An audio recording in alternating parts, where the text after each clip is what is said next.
I am delighted now to welcome Linda Hay, who is a volunteer with LifePoint here in South Carolina. Linda, let's start off by explaining to our viewers what LifePoint is.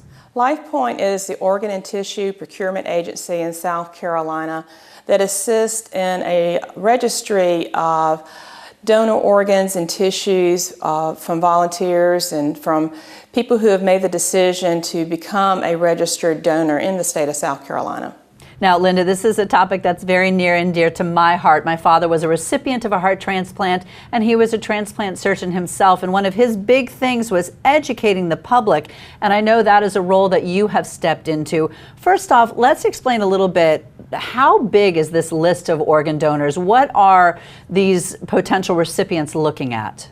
Well, we're in the middle of college football season.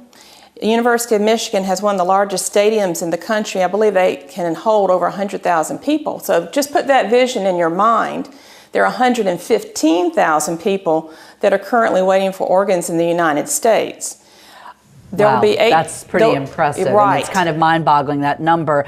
How long does someone wait on that list before they receive an organ? South Carolina has one of the shortest waiting lists.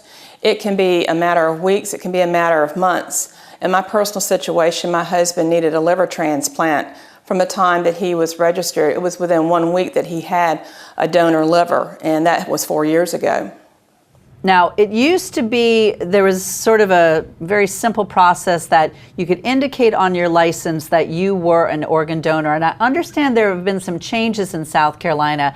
Can you please relay this important information to our viewers? Absolutely. If you have a heart on your driver's license, that was the old registration. That considered you had the intent to be a donor.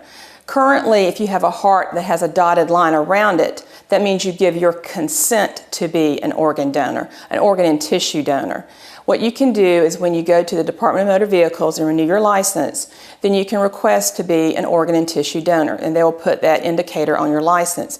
You can also go to donatelifesc.org and register in that manner too.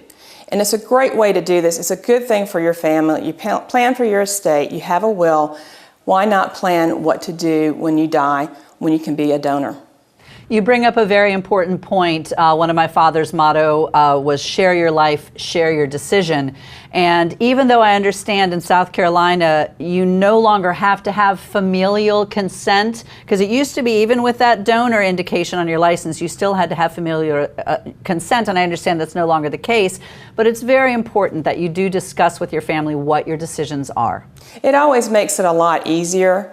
If you're over the age of 18 and you do go through the registry, you will be giving your consent to go ahead and become a donor.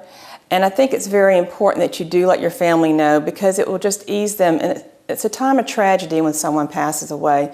Yes. And to be able to give the gift of life Linda, is wonderful. thank you so much. Such important information you bring to us. We really appreciate it. Thank you.